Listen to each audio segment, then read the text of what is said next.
तो आज हम एक ऐसी कहानी पर बात करने वाले हैं जो सुनने में बिल्कुल फ़िल्मी लगती है। सोचिए, आप एक सोसाइटी में रहते हैं और आपकी अपनी मैनेजमेंट कमेटी वो अपनी बात मनवाने के लिए बाउंसर्स लेकर आ जाएँ। हम्म। ये आरएमएन न्यूज़ की एक रिपोर्ट में छपा है आज ही 25 नवंबर 2025 को और ये सब दिल्ली के द्वारका में हो रहा है। जी बिल्कुल। ये कहानी है हिम हित कोऑपरेटिव ग्रुप हाउसिंग सोसाइटी की। और जैसा आपने कहा, ये कोई मामूली कहासुनी नहीं है। इसमें धोखाधड़ी, डराने धमकाने और रिपोर्ट में तो बिल्डर माफिया जैसे शब्द का इस्तेमाल हुआ है। Builder mafia? ये तो बहुत गंभीर आरोप है। बहुत गंभीर। तो एक तरफ है सोसाइटी की मैनेजमेंट कमेटी, जिसे एमसी कहते हैं, और दूसरी तरफ है कुछ निवासी जैसे रजत मेहरोत्रा और रजनीश ठाकुर, जो जो अपने अधिकारों के लिए लड़ रहे हैं। तो चलिए इस मामले को ज़रा गहराई से समझते हैं। ये रिपोर्ट हमारे पास है और कोशिश यही रहेगी कि इसके हर पहलू को खंगाला जाए। मतलब एक कंस्ट्रक्शन प्रोजेक्ट को लेकर बात इतनी कैसे बिगड़ सकती है? देखिए, इस पूरे विवाद की जड़ में ना एक ही चीज है। एक शब्द जो दिल्ली की प्रॉपर्टी की दुनिया में मतलब सोने जैसा है। फार। फार, फ्लोर एरिया रेशियो। बिल्कुल। सुनने में बहुत टेक्निकल लगता है, पर मतलब सीधा है। सरकार आपको आपकी जमीन पर कितना और कंस्ट्रक्शन करने की इजाजत देती है। अच्छा, मतलब और कितने फ्लोर बना सकते हैं इसका नियम? हाँ। अब आप सोचिए, अगर सरकार कह दे कि आप 2 मंजिल की जगह 4 बना सकते हैं, तो रातों रात आपकी प्रॉपर्टी की कीमत कितनी बढ़ जाएगी? दोगुनी? कम से कम। और यही वो करोड़ों का लालच है जो हिमहित सोसाइटी के इस विवाद के केंद्र में है। मैनेजमेंट कमेटी ये फार कंस्ट्रक्शन करवाना चाहती है, पर कई निवासी इसके सख्त खिलाफ हैं। एक मिनट, यहाँ में मुझे एक बात समझ नहीं आई। आमतौर पर तो नए कंस्ट्रक्शन से फ्लैट की कीमत बढ़ती है, लोग खुश होते हैं। हाँ, होना तो यही तो चाहिए। यहाँ लोग अपनी ही प्रॉपर्टी की वैल्यू बढ़ाने का विरोध क्यों कर रहे हैं? इसमें कोई कोई तो बड़ा पेच होगा? दो बड़े पेच है। स्रोत के मुताबिक निवासियों का पहला और सबसे बड़ा डर है इमारत की सुरक्षा। सुरक्षा। जी, उनका कहना है कि उनकी बिल्डिंग का जो ढांचा है, वो पहले से ही कमजोर है। वो अतिरिक्त मंजिलों का बोझ और जो कंस्ट्रक्शन में तोड़फोड़ होगी, वो बर्दाश्त नहीं कर सकती।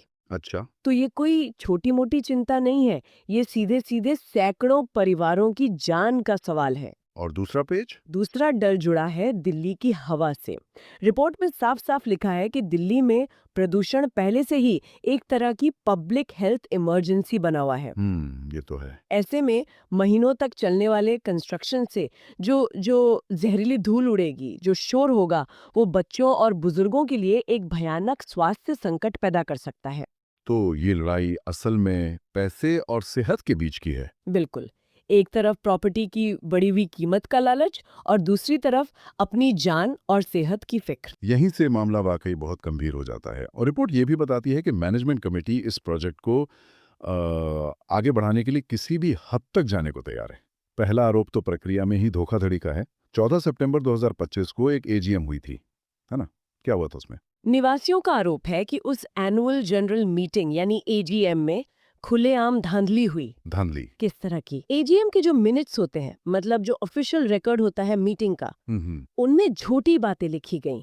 ये दिखाया गया कि एफएआर कंस्ट्रक्शन के प्रस्ताव पर सबकी सहमति है, जबकि असलियत में कई लोगों ने इसका विरोध किया था। अरे वाह! मतलब कागज़ पर ही पूरी कहानी बदल दी। जी। अगर मीटिंग का रिकॉर्ड ही सुरक्षित नहीं है, तब तो तब तो किसी भी बाहरी ताकत के लिए सिस्टम में घुसना बहुत आसान हो जाएगा और शायद इसीलिए रिपोर्ट में वो बिल्डर माफिया जैसे भारी शब्द का इस्तेमाल किया गया है। बिल्कुल। निवासियों का तो यही कहना है कि ये एक ही कहानी के दो हिस्से हैं। उनका आरोप है कि मैनेजमेंट कमेटी उन बाहरी बिल्डरों के साथ मिली हुई है, जिनका रिकॉर्ड पहले से ही मतलब काफी खराब है। खराब मतलब? रिपोर्ट के अनुसार इन बिल्डरों पर दिल्ली में कई प्रोजेक्ट्स अधूरे छोड़ने, धोखाधड़ी और उगाही तक के आरोप लगे हैं।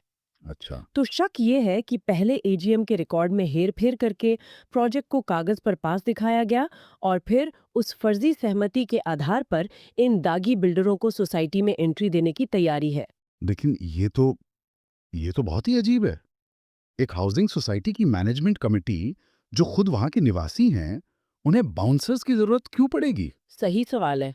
ये तो किसी कॉर्पोरेट दुश्मनी जैसा लगता है, सोसाइटी के झगड़े जैसा नहीं। यहीं पर ये मामला सिर्फ वित्तीय गड़बड़ी से आगे बढ़कर डराने धमकाने तक पहुंच जाता है।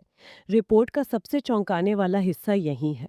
आरोप है कि जब निवासियों ने इन फैसलों का विरोध किया तो उन्हें चुप कराने के लिए सोसाइटी की मीटिंग्स में बाउंसर्स और आपराधिक तत्वों को बुलाया गया। अपनी सोसाइटी की मीटिंग में? जी, ये दिखाता है कि ये अब असहमतियों का मामला नहीं रहा, बल्कि बल्कि ताकत का इस्तेमाल करके विरोध की हर आवाज को कुचलने की कोशिश है। मतलब जबरदस्ती।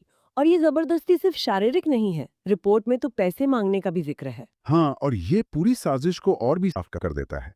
निवासियों का कहना है कि उनसे उसी एफएआर प्रोजेक्ट के लिए जबरदस्ती पैसे वसूले जा रहे हैं, जिसके वो खिलाफ हैं। कमाल है। सोचिए, एक तरफ आपको डराया धमकाया जा रहा है और दूसरी तरफ आपसे उसी काम के लिए पैसे मांगे जा रहे हैं जो आपकी सुरक्षा के लिए खतरा हो सकता है। और जब कोई हिसाब मांगता होगा, पारदर्शिता की बात करता होगा, तो क्या होता है? तब उन्हें कुछ नहीं मिलता, क्योंकि पारदर्शिता का कोई सिस्टम ही नहीं रखा गया है। मतलब? नियमों के मुताबिक हर सीजेएचएस की एक वेबसाइट होनी चाहिए जिस पर मीटिंग के मिनट्स, खर्चों का ब्यौरा, सारे जरूरी दस्तावेज, सब कुछ पब्लिक होना चाहिए। अच्छा, ऐसा नियम है? जी हाँ, लेकिन हिमहित सोसाइटी की कोई वेबसाइट ही नहीं है।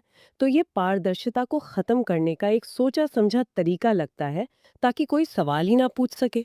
तो ये तो एक पूरा चक्रव्यूह है। झूठे मीटिंग रिकॉर्ड, बाहरी बिल्डर, बाउंसर्स, जबरदस्ती वसूली और पारदर्शिता शून्य।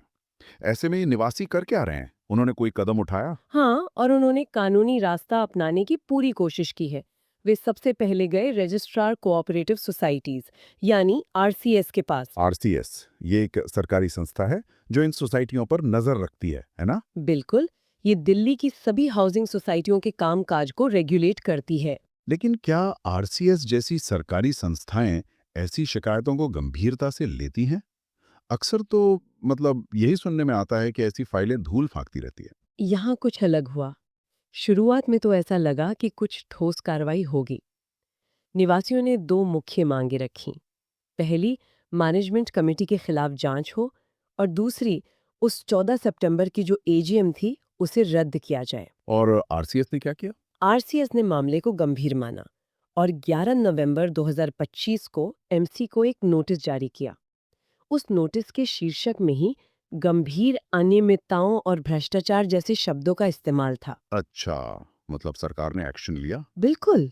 आरसीएस ने एमसी से आरोपों पर बिंदुवार जवाब मांगा और सबसे जरूरी चीज, 14 सितंबर की एजीएम की पूरी वीडियो रिकॉर्डिंग जमा करने को कहा। Video recording? हाँ, वीडियो रिकॉर्डिंग से सच और झूठ का पता चल जाता है ना। ये तो बहुत बड़ा सबूत हो सकता था। तो क्या एमसी ने वो रिकॉर्डिंग दी? और यहीं इस मामले का सबसे हैरान करने वाला मोड़ आता है। क्या हुआ? रिपोर्ट के मुताबिक मैनेजमेंट कमेटी ने उस सरकारी नोटिस को पूरी तरह नजरअंदाज कर दिया। कोई जवाब नहीं, कोई वीडियो रिकॉर्डिंग नहीं। क्या? ये तो बड़ी हिम्मत की बात है।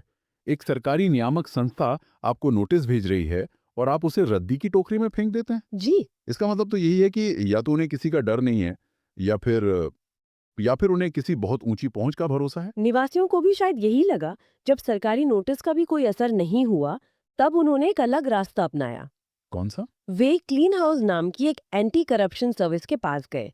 ये एक नागरिक संचालित प्लेटफॉर्म है जिसे पत्रकार राकेश रमन चलाते हैं, और ये खास तौर पर हाउसिंग सोसाइटियों में भ्रष्टाचार के मामलों को उठाता है। अच्छा, क्लीन हाउस।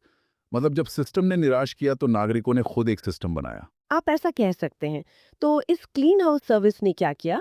उन्होंने 19 नवंबर को मैनेजमेंट कमेटी को अपना एक कारण बताओ नोटिस भेजा। एक और नोटिस? हाँ, पर ये एक तरह की सार्वजनिक चेतावनी थी।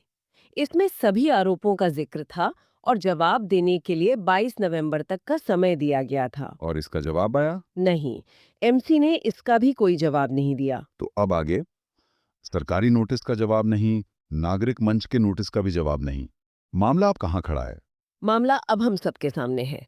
ये जो आरएमएन न्यूज का लेख है ना, यही अगला कदम है। अच्छा, ये रिपोर्ट ही अगला कदम है? हाँ, ये सिर्फ एक न्यूज रिपोर्ट नहीं है, ये एक सार्वजनिक दस्तावेज है जो एमसी को जवाब देने का एक आखिरी मौका दे रहा है। लेख में साफ लिखा है कि अगर अब भी कमेटी चुप रहती है तो क्लीन हाउस इस मामले को सबूतों और शिकायतकर्ताओं के बयानों के साथ पुलिस, डीडीए और दूसरी कानून लागू करने वाली एजेंसियों के पास ले जाएगा। यानी अब ये मामला पूरी तरह से सार्वजनिक हो चुका है और कानूनी एजेंसियों के दरवाजे पर दस्तक दे रहा है। हाँ, और सिर्फ इतना ही नहीं, रिपोर्ट ये भी बताती है कि दिल्ली के मुख्यमंत्री कार्यालय ने भी इस शिकायत का संज्ञान लिया है। अच्छा। जी। और इसे आगे की जांच के लिए समाज कल्याण मंत्री और डीडीए के वाइस चेयरमैन जैसे बड़े अधिकारियों को भेज दिया है। तो अब इस पर कई स्तरों पर नजर रखी जा रही है। तो इसका मतलब ये सिर्फ एक सोसाइटी की लड़ाई नहीं है। जो कुछ हिमहित सोसाइटी में हो रहा है, क्या ये कहीं और भी हो रहा है? बिल्कुल, और यहीं ये कहानी एक स्थानीय विवाद से बढ़कर एक व्यवस्थागत समस्या बन जाती है। रिपोर्ट में एक बहुत ही महत्वपूर्ण दस्तावेज का जिक्र है, इंडिया करप्शन रिसर्च रिपोर्ट 2025, जो ठीक कल ही जारी हुई है। अच्छा। उस रिपोर्ट में दिल्ली की ग्रुप हाउसिंग सोसाइटियों में फैले अपराध और भ्रष्टाचार पर एक पूरा का पूरा सेक्शन है। तो ये कोई अकेली घटना नहीं है, ये एक पैटर्न है। ये एक बहुत बड़ा और खतरनाक पैटर्न है। रिपोर्ट बताती है कि ऐसा क्यों हो रहा है। जैसे जैसे दिल्ली जैसे शहरों में जमीन की कीमत आसमान छू रही है, हाउसिंग सोसाइटियों की मैनेजमेंट कमेटियों पर बिल्डरों का दबाव भी बढ़ रहा है। एक फार कंस्ट्रक्शन प्रोजेक्ट के जरिए करोड़ों का फायदा होता है, और यही लालच ये पूरी लोकतांत्रिक व्यवस्था को अंदर से खोखला कर देता है। हिमहित सोसाइटी का मामला इसी का एक जीता जागता उदाहरण है। तो आज हमने देखा कि कैसे द्वारका की एक हाउसिंग सोसाइटी का एक छोटा सा दिखने वाला विवाद असल में गंभीर अपराध, सरकारी नोटिस की अनदेखी और एक नागरिक संचालित एंटी करप्शन मुहिम तक पहुंच गया। ये सिर्फ कुछ फ्लैट मालिकों की असहमति नहीं है, बल्कि इसमें कानून, प्रशासन और नागरिक अधिकारों की एक बहुत बड़ी लड़ाई शामिल है। बिल्कुल, ये मामला इस बात पर रोशनी डालता है कि हमारे साझा सामुदायिक स्थान, जैसे कि हाउसिंग सोसाइटी, कुप्रबंधन और भ्रष्टाचार के लिए कितने आसान शिकार बन सकते हैं।